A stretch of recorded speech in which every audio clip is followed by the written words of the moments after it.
और 3 बार बजट पर ऐसी चर्चा की, और यह चर्चा केवल खाली नहीं थी, मैंने तो उनके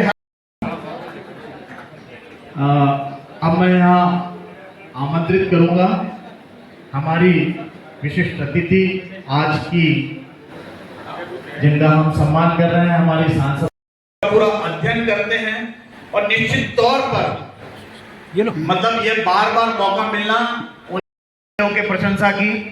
प्रहलाद पटेल जी ने उनकी खड़े होकर के प्रशंसा की। मध्य प्रदेश विधानसभा का टेलीकास्ट देखते होंगे तो आपने 11 बार गौरव भैया को सुना होगा। अपने संबोधन के लिए हमारे कटंगी क्षेत्र के विधायक गौरव पारधी जी को, आपको मैं उनके परिचय। राष्ट्रीय विचार मंच, जिसकी मैं स्वयं एक छोटी सी सदस्य हूँ, और उसी विचार मंच के माध्यम से मेरा कभी सम्मान होगा ये मैंने सोचा नहीं था। आज के इस कार्यक्रम में मंच पर उपस्थित कटंगी के विधायक, जिनका नाम ही सिर्फ गौरव नहीं है, कटंगी के साथ साथ बालाघाट का भी नाम गौरवान्वित कर रहे हैं। और बालाघाट ही नहीं, पूरे मध्य प्रदेश को गौरवान्वित करने, जब किसी विधायकों को विदेश भेजना पड़ता है तो अपनी बात प्रखरता से रखने के लिए हमारे गौरव सिंह पारधी को भेजा जाता है। इसीलिए मैं आपका बहुत धन्यवाद और बधाई देती हूँ। राष्ट्रीय विचार मंच की हमारी आदरणीय दीदी, जिनके साथ लंबे समय से काम करने का मौका मिला और हमेशा समय समय पर उनका आशीर्वाद मिलता रहता है, ऐसी लता दीदी, जिनको देखकर और काम करने और आगे बढ़ने की इच्छा होती है, ऐसे हमारे ओल्ड इज गोल्ड आदरणीय रंगलानी जी। अभी अभी हमने जिनको सुना, जो अपने क्षेत्र में माहिर हैं, ऐसे डॉक्टर शहनागत साहब, मंच पर उपस्थित मेरी सहनाम नगर पालिका की अध्यक्ष भारती ठाकुर जी, बड़ी ही सफलता से मंच का संचालन कर रहे हमारे छोटे भाई अभय भैया, यहाँ उपस्थित किसी विचारधारा या किसी दल नहीं, समाज का और शहर का वो व्यक्ति जिनने भर भर के आशीर्वाद मुझे दिया, ऐसे सभी जनता जनार्दन को, आप सबको मैं दोनों हाथ जोड़ के प्रणाम करता हूँ। कि आप आशीर्वाद नहीं देते तो यह भारती पार्टी इस दायित्व के साथ आपके सामने नहीं रहती। मेरा मानना है, हमारे हाथों में भाग्य रेखा का जो महत्व है, किसी जिले और किसी शहर के विकास के लिए रेलवे का वो महत्व है। और ये सम्मान या अभिनंदन भारतीय पार्टी का नहीं है और ना ही भारतीय पार्टी का होना चाहिए। हमको सम्मान करना है तो इस भारत माँ के सपूत आदरणीय नरेंद्र मोदी जी का सम्मान करना चाहिए। हमें सम्मान करना है तो बहुत ही संवेदनशील और सहज हमारे रेल मंत्री अश्विनी वैष्णव जी का सम्मान करना चाहिए। हमें धन्यवाद देना चाहिए और सम्मान करना चाहिए इस देश के गृह मंत्री अमित शाह जी को, जो कलंक इस जिले पर लगा हुआ था नक्सलवाद को, उसको हटाने का काम किसी ने किया है तो हमारे नेतृत्व वाली सरकार ने आदरणीय नरेंद्र मोदी जी और अमित शाह जी के नेतृत्व में हुआ है। इसलिए सम्मान और अभिनंदन हमको हमारे नेतृत्व का करना चाहिए। हम तो माध्यम हैं, इसीलिए मैंने पहले आपको दोनों हाथ जोड़ के प्रणाम किया कि आपके आशीर्वाद के कारण ही हम यह सब कर पा रहे हैं। एक आपने दिया है दायित्व तो उसका कितना अच्छे से अच्छा निर्वहन कर सकूं, अपने पूरे सामर्थ्य के साथ कर सकूं, यह करने का निरंतर प्रयास रहता है और आगे भी रहेगा। निश्चित तौर पर जैसे कि अभय भैया बता रहे थे और जिस तरीके से उनको नॉलेज है, इसीलिए मैंने रेलवे की बैठक में भी उनको भेजा जहां मैं उपस्थित नहीं हो पाई। बड़ी प्रखरता से और बड़े अच्छे से रेल के मुद्दों को उन्होंने उस बैठक में उठाया। आपको याद होगा जब निर्वाचन का समय था और चुनाव प्रक्रिया चल रही थी, पत्रकार या शहर का अन्य व्यक्ति भी मुझसे पूछता था, तब मैं उससे केवल यही कहती थी कि हमारा जिला पिछड़ा जिला कहलाता है। हमारे परिवारों के बच्चे जब बड़े शहरों में पढ़ने जा रहे हैं और जब वो घर आते हैं तो बहुत कोसते हैं हम जनप्रतिनिधियों को, हम नेताओं को, कि अन्य शहरों में देखो उस शहर की प्रगति कैसी है, उसकी कनेक्टिविटी कैसी है, लेकिन हमारा बालाघाट, हम हो सकता है किन्हीं कारणों से हमारे जनप्रतिनिधियों ने बहुत प्रयास किया और हम किन्हीं कारणों से सफलता हासिल नहीं कर पाए। इसीलिए मैंने सबसे पहले धन्यवाद हमारे गृह मंत्री जी को दिया जिन्होंने नक्सल मुक्त हमारे जिले को किया। मुझे नहीं लगता कि अगर हम नक्सल मुक्त होते तो ये इतनी बड़ी उपलब्धि भी हमको मिलती। लगातार निर्वाचन के बाद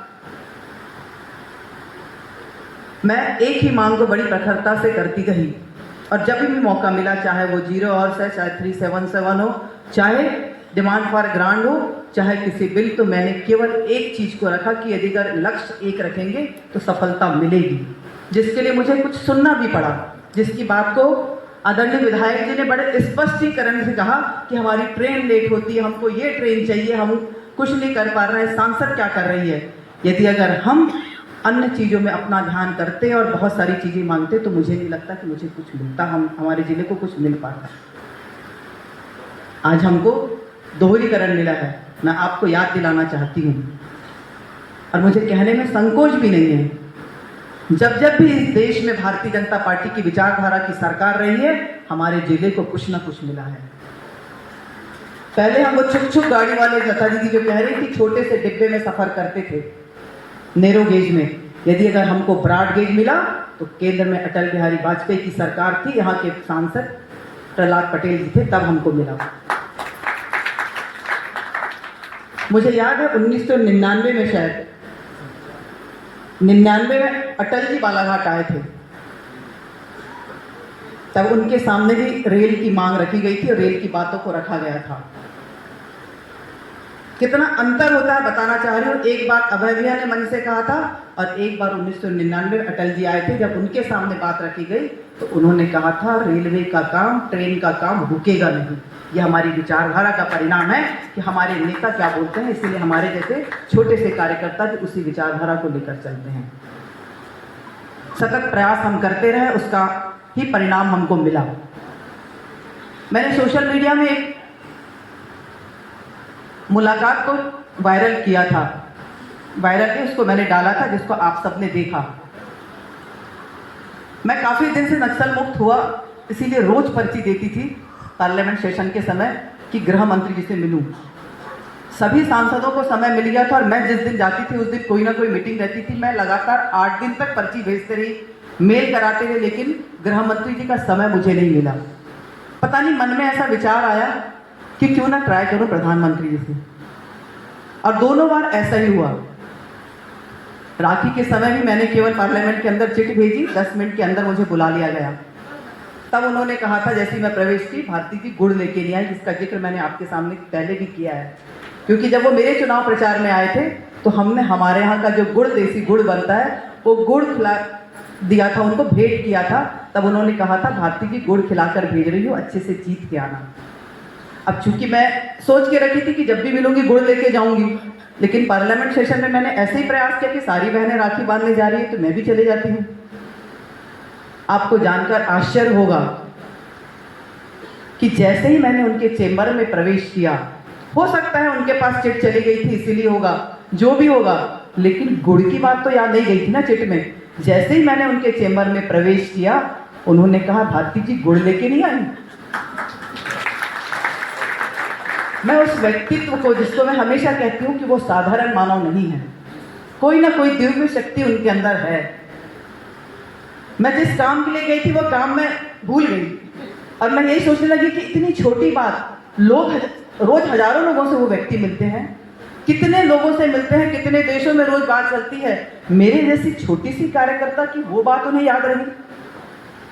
मैं यही सोचती रही कि नाम तो चिट गई थी तो नाम उन्हें याद हो गया भारती जी, लेकिन गुड़ वाली बात याद रखना, ये सामान्य बात नहीं है।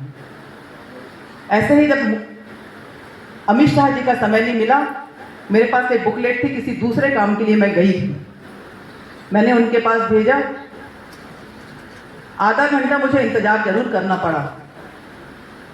मैं उस इंतजार में अमित शाह जी का हाउस के अंदर का भाषण नहीं सुन पाई, लेकिन मुझे ऐसा लगा कि जब चिट अंदर गई और मुझे बोला गया है कि इंतजार करिए तो बुलौवा जरूर आएगा।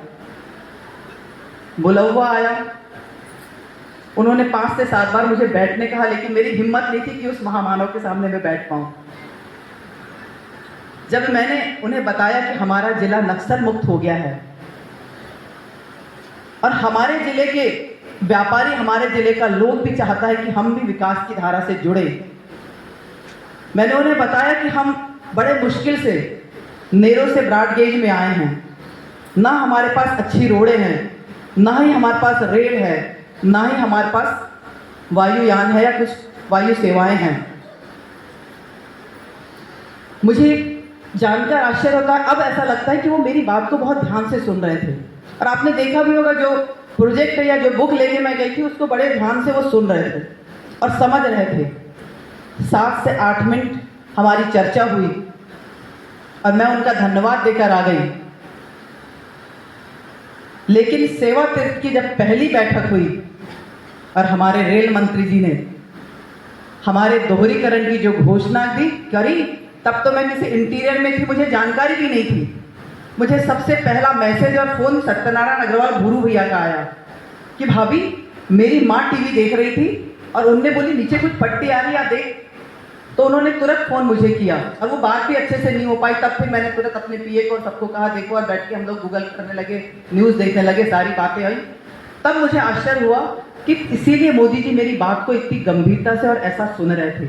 उनके दिमाग में, जैसे अभय भैया ने कहा, कि एक बात तय थी और वो बात, यदि अगर यह पुरस्कार हमको मिला है तो हम नक्सल मुक्त हमारा जिला हुआ है, इसीलिए मिला है। इसलिए बारंबार हमको अपनी सरकार को, देश के प्रधानमंत्री को, गृह मंत्री को और रेल मंत्री जी का आभार और धन्यवाद करना चाहिए, अभिनंदन उनका करना चाहिए। निश्चित तौर पर एक बड़ा काम हुआ है और रेल के लिए लगातार मैंने कहा, जब तक हम जुड़ेंगे नहीं, कनेक्टिविटी हमारे पास नहीं रहेगी तो हम व्यापार को आगे नहीं बढ़ा सकते। मैंने चुनाव के समय कहा था कि रेल डबल लाइन और दूसरा सिवनी से बालाघाट जो सड़क, जिसमें हमको बरघाट के पास आए दिन दुर्घटनाओं का सामना करना पड़ता है और कोई ना कोई परिवार के किसी व्यक्ति की हर 8 दिन में एक मौत होती है। मैं आपको बताती हूँ कि जल्दी ही इस पर भी हमारी सरकार कोई निर्णय, मध्य प्रदेश की सरकार निर्णय लेगी। मैं धन्यवाद देना चाहती हूँ इस प्रदेश के मुख्यमंत्री डॉक्टर मोहन यादव जी का कि उन्होंने संज्ञान में लिया है। धन्यवाद देना चाहती हूँ हमारे जिले के पूर्व कलेक्टर भरत यादव जी का, जिनका भरपूर सहयोग इस रोड के लिए मुझे मिल रहा है। तो जल्दी ही हम इसमें की भी घोषणा और इससे हम जुड़ने जाएंगे और काम शुरू होगा, ऐसी मेरी मंशा है कि ऐसा जल्दी होगा। एक बात रंगलानी जी बैठे बैठे बोल रहे थे कि विधायक जी को कि उसकी भी मांग कर लो। निश्चित तौर पर मैंने उस समय भी कहा था और आज भी कह रही हूँ, मैं घोषणा कम करती हूँ लेकिन फिर भी मैं कह रही हूँ कि हमारे यहाँ के जो बच्चे हैं, विद्यार्थी हैं, बालक बालिका हैं, ये भोपाल, इंदौर और बड़े शहरों में पढ़ने जाते हैं। रेल सुविधा न मिलने के कारण बसों से डबल टिबल किराया देकर वो अपने परिवार से मिलने आते हैं या छुट्टियों के बाद जाते हैं। तो हमारे यहाँ सच में बहुत आवश्यक एक इंदौर भोपाल ट्रेन की आवश्यकता है, जिसको हम जल्दी ही, क्योंकि एक बड़ी मांग मिल गई तो ये तो बहुत छोटी मांग है। पेंचवेली की बात आदरणीय रंगलानी जी कर रहे थे, जो अब दोनों ही सांसद, चाहे वो मंडला के सांसद हो चाहे बालाघाट के सांसद हो, दोनों अंगद के तरह पैर अड़ा के बैठे कि ये हमको चाहिए। तो अब देखते हैं क्या होता है। लेकिन यदि अगर अकेली पेंचवेली की मैं बात नहीं करूंगी, क्योंकि कुछ लोगों कहते हैं कि इतनी थकी, जैसे मैंने कहा ना कि लोग पॉजिटिव भी कहते हैं, नेगेटिव भी कहते हैं। लोग मुझे कहते हैं क्यों उस पेंचवेली के पीछे पड़ी हो आप, बड़ी थकी ट्रेन है। जैसे हम छत्तीसगढ़ को थकी ट्रेन कहते हैं उससे भी थकी ट्रेन है। वो कब पहुंचेगी उसकी गारंटी नहीं रहती। लेकिन मैं आपसे कहना चाहती हूँ, लंबी दूरी की कोई भी एक ट्रेन लाने का हम प्रयास करेंगे और प्रयास रहेगा कि दोहरीकरण के पहले ही लाएं। और मेरा पूरा प्रयास रहेगा आपके आशीर्वाद से कि दोहरीकरण का काम भी हम मेरे इस कार्यकाल में हम शुरू करवाने का प्रयास करेंगे, क्योंकि काम बड़ा है, लंबे समय तक काम चलेगा। कम से कम जितने भी जल्दी हो तो भी 4 से 5 साल इस काम को लगेगा, लेकिन यदि अगर शुरुआत हो जाएगी तो समाप्त तो हो ही जाएगा। दूसरी बात आदरणीय कटंगी विधायक जी ने कहा है, निश्चित तौर पर पूर्व सांसद और अन्य हमारे सांसद भी हमेशा मांग करते रहे हैं कि तिरोड़ी को हम सिवनी के ट्रैक की भी बात हुई है उसको जोड़ें। विधायक जी ने तो डबल लाइन के कहा है, लेकिन आप भी इंजीनियर है, कोई भी नक्शा बनता है तो पहले तय हो जाता है कि वो ट्रैक कहाँ से जाएगा, क्या जाएगा। लेकिन फिर भी मैं इस सत्र में जब हम धन्यवाद देने जाएंगे तो निश्चित तौर पर हमारे रेल मंत्री जी से हम बात करेंगे। एक हमारे प्रदेश के मुख्यमंत्री आदरणीय मोहन यादव जी ने मुझे कहा था कि आप मलाजखंड की नई रेल लाइन की मांग क्यों नहीं करती। तो निश्चित तौर पर जैसे एशिया की सबसे बड़ी खदान हमारे पास है, और जिक्र भी आया था कि हमारे पास रेल सुविधा तब क्यों मिली अंग्रेजों के समय में, क्योंकि यहाँ पे हमारे पास माइंस है। तो एक प्रयास ये भी रहेगा कि हम एक नई रेल लाइन की मांग वहाँ से भी करें, ताकि वो रायपुर से और चिल्पी से हम जुड़ सकें। लेकिन इस सब के लिए आप सबकी ताकत, आप सबका आशीर्वाद, आप सबका विश्वास की मुझे बहुत ज़रूरत है। आपका आशीर्वाद, आपका विश्वास ही मुझे ताकत देता है। निश्चित तौर पर जब आप सबका आशीर्वाद मुझे मिला था तो आप सबकी अपेक्षाएं भी थी। अब पहली बार महिला सांसद को आपने जिताया था तो आप टकटकी भरी नजर से मुझे देखते भी हैं, और उतने ही विश्वास से अपेक्षा भी आपकी रहती है। तो निश्चित तौर पर आपकी अपेक्षा की कसौटी पर खरा उतरने का मैं प्रयास करूंगी। एक और विषय मैं आपको बताना चाहती हूँ कि पिछले दिनों जब हमने सांसद खेल महोत्सव किया था, तब हमने हमारे खेल मंत्री को बुलाया था, क्योंकि हमारे यहाँ खेल प्रतिभाओं की कमी नहीं है। बहुत से ऐसे बच्चे हैं जो स्टेट तो जीत जाते हैं, लेकिन नेशनल में जाकर हमारे बच्चों को हार का सामना करना पड़ता है। उसका एकमात्र कारण यदि है कि हम उनको अच्छी सुविधाएं उपलब्ध नहीं करा पाते। हमने खेल मंत्री जी को कहा था तो उन्होंने हमारे दोनों ही स्टेडियम के लाइट की घोषणा उन्होंने की है, इंडोर स्टेडियम की उन्होंने घोषणा की है। बहुत जल्द हमने कलेक्टर साहब के साथ मिलके जमीन भी चयनित कर लिया है, उसके लिए भी हम जल्दी ही आपको खुशखबरी दे पाएंगे। आप सब जैसे जानते हैं कि 24 तारीख को डबल ट्रैक की घोषणा हमारे रेल मंत्री ने की थी, और 23 तारीख को मेरा जन्मदिन था। सब बोल रहे थे कि 23 को कर लेना था, लेकिन मैं आपको बताना चाहूँ 23 तारीख को जब मैं मंच पर थी तब मेरा पीए अमन वनवंशी आया और उसने मुझे बधाई दिया। बोलता है मैडम, हम जिस खेल मैदान की बात कर रहे थे वो स्वीकृत हो गया। मैं कलेक्टर साहब के माध्यम से जो हमने गर्रा में क्रिकेट स्टेडियम के लिए एक लंबी चौड़ी जमीन का जो आवंटन करवाया है, उसकी भी स्वीकृति हमको मिल गई है। वहाँ से अधिकारी आकर उसका निरीक्षण करके चले गए हैं। ईश्वर का आशीर्वाद रहा और आप सबका सहयोग रहा तो निश्चित तौर पर उस पर भी हम अच्छा जल्दी ही काम कर पाएंगे। बस आप सबका आशीर्वाद और स्नेह ऐसा ही बना रहे। आपका आशीर्वाद, आपका स्नेह ही मेरी ताकत है। पूरा जितना मुझ में सामर्थ्य है, मैं बार बार कह रही हूँ, एक दिन घर में नहीं रहती और अपने सामर्थ्य से बढ़कर करने का प्रयास कर रही हूँ। बहुत बहुत धन्यवाद। भारत माता की।